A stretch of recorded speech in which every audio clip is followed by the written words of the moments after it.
सीता की राम से गंगा तट पर चलने की प्रार्थना।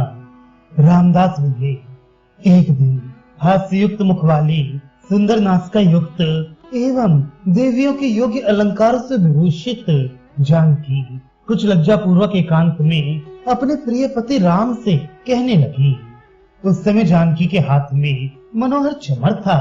ऐसी दशा में वे विनय से नीचा मुख किए हुए बोली, हे कमल पत्र के समान नयनों वाले रावण के शत्रु तब मेरे नाथ राम, यदि आप मुझे आज्ञा दें तो मैं आपसे कुछ निवेदन करना चाहती हूँ।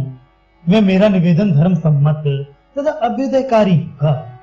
राम सीता का वचन सुनकर कहने लगे, हे कमल नयनी, हे सीते, तुम जो कहना चाहो सो शीघ्र कहो, मैं उसे अभी पूरा करने को तैयार हूँ।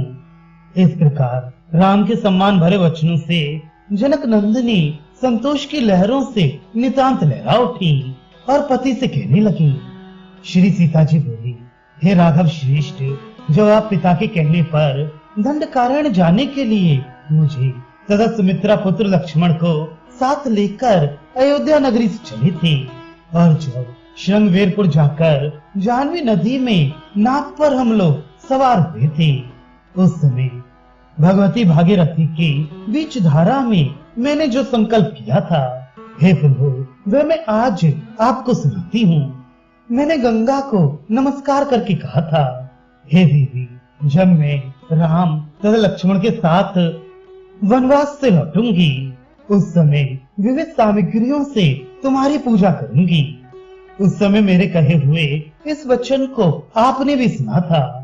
पश्चात 14 वर्ष बाद जब हम लोग विमान द्वारा वन से लौटे, तब भरत शत्रुघ्न और माता कौशल्या के वियोग से आतुर होने के कारण मैं उस बात को भूल गई।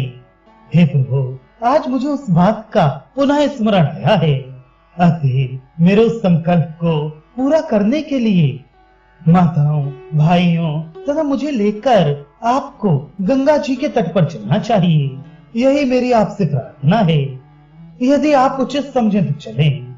मैं आपको इस बात की आज्ञा नहीं देती हूँ, क्योंकि स्त्री का पति को आज्ञा देना अधर्म है, परंतु सविनय उचित परामर्श देना न्याय युक्त और धर्म सम्मत है।